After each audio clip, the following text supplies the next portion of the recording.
ఏమంటే బైబిల్ వాక్యాల్లో మలాకి 4:2 మాట రాశాడు. ఏమని అన్నాడంటే, ఆయన తన ఆరోగ్యపు రెక్కలు మీ మీద ఉంచునుగాక. ప్రభు నాకు కూడా వస్తున్నాడు, నా కోసం ఎక్కడికైనా దిగి వస్తాడు. నా విషయం మీరు ఎందుకు నేను చెప్తున్నానంటే, బైబిల్లో ఈ సత్యాన్ని గుర్తించిన వాళ్ళు 7 మంది ఉన్నారబ్బా, ప్రభు నా కూడా వస్తాడని. అందులో ఒకటి మీకు చెప్పనా, దావీదు గారు ఏమన్నాడో తెలుసా? దావీదు వెళ్ళిన చోటల్లా ఎవరు వచ్చేసేవారట? ఎవరు వచ్చేవారు చెప్పండి అమ్మా? వచ్చాడా? ఏమండి, ఎక్కడికి వెళితే అక్కడికి వచ్చేవాడట. మీరు బైబిల్లో చూడండి, యోసేపు వెళ్ళిన చోటల్లా ఎవరు వచ్చారు? దేవుడు. ఎందుచేత అంటే, నువ్వు ఆయనకి కావాలి, నువ్వు ఆయనకి ఇష్టం.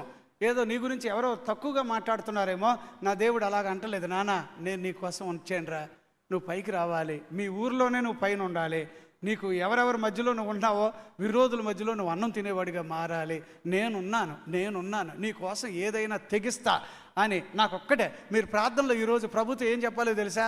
నా కోసం సుడిగుండంలో వచ్చేస్తావు నువ్వు, అందుకు స్తోత్రం అనండి. నా కోసం తుఫానులో వచ్చేస్తావు, అందుకు నీకు స్తోత్రం అని చెప్పండి. నా కోసం అగ్నిలో నువ్వు వచ్చేస్తావు, నీకు స్తోత్రం. దేవునికి స్తోత్రం చెప్పాలబ్బా. మన కాలిఫోర్నియాలో అన్ని ఖాళీ అయిపోయినాయట, కాలిపోతూ ఉన్నాయట. కానీ వాళ్ళు ఎవరో చూపిస్తున్నారు, ఒక్క ఇల్లు మాత్రం కాలటలే.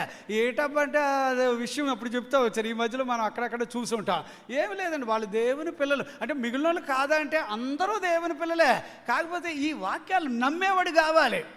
ఇప్పుడు ఎట్లా ప్రాబ్లం ఎక్కడవుతుందంటే, బైబిల్లో అలాగే ఉంటాయి కానీ అని గూనెట్టు తిరుగుతారు చూడండి, వాళ్ళ బతుకు అలాగే ఉంటుంది. కానీ బైబిల్లో ఉన్నది కరెక్ట్ అని నమ్ముతారు చూడండి, వాళ్ళ లైన్ వేరే ఉంటుంది. అర్థమవుతుందా మీకు? ఏమండి, రాశాడు కరెక్ట్, వ్రాయబడిన వాక్యం నిజం అని నమ్మాలి. మీరు 1:23, 24 యాకోబు పత్రికలో చదవండి. మీరు వినువారు మాత్రమే ఉండక, ఏది వినిన దాని ప్రకారం ఏం చేయాలట?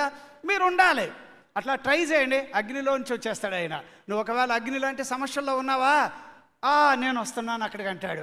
మాంత్రిక శక్తులతో ఉన్నారా? నేను అక్కడికి వస్తాను అని అంటాడు. మీరు చూడండి సార్, ఆయన వచ్చేటప్పుడల్లా మనకి అడ్డంగా ఉంటే వీటన్నిటిని పటాపంచులు చేసుకొని నిన్ను మాత్రం ఆయన ఎత్తుకుపోతాడు. దేవునికి స్తోత్రం.